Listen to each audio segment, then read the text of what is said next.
Le pieu symbolise les débuts du chantier du centre d'hébergement collectif de Rigaud, qui est l'aboutissement de 2 ans de travaux de l'ensemble de l'État de Genève, sous la houlette du Conseil d'État, pour fabriquer des centres hors sol, afin que nous n'ayons plus à loger des gens en abri de protection civile, comme ça a été le cas lors de la crise migratoire de 2015-2016. Permettez-moi de remercier tout d'abord l'Hospice Général pour son invitation à être présent parmi vous aujourd'hui à l'occasion de la cérémonie d'ouverture du chantier du centre d'hébergement collectif pour migrants à Rigaud.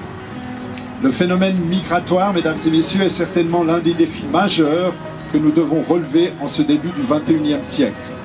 Et je félicite toutes celles et tous ceux qui, au sein de la Genève internationale, se mobilisent pour l'accueil et l'intégration des personnes migrantes. Tous ces gestes démontrent, mesdames et messieurs, que Genève reste aujourd'hui une ville solidaire, toujours allant de l'avant dans l'action humanitaire et qui se doit constamment de montrer l'exemple. Merci Monsieur le maire. Notre présence aujourd'hui atteste davantage la volonté du canton, comme on l'a dit, d'offrir des places d'accueil qui soient dignes de ce nom pour les personnes qui arrivent dans notre canton. Vous vous en souvenez, il y a 2 ans, 3 ans, la polémique grondait sur la dignité ou l'indignité à recevoir des personnes dans des abris de protection civile, dont chacun d'entre nous peut comprendre qu'il puisse s'agir d'une solution d'urgence, mais qui n'est en aucun cas une solution dans la durée. Ce que je veux souligner, c'est le combat qui est mené par l'État de Genève avec l'Hospice Général à ses côtés pour offrir des solutions pérennes à des situations humaines auxquelles nous sommes de plus en plus confrontés. Ce lieu qui va voir le jour devrait pouvoir répondre à cette problématique pour une dizaine d'années. Aujourd'hui, le Quartier des Nations incarne les missions diplomatiques, les organisations internationales, les ONG. Et pourtant, il y a un vrai manque.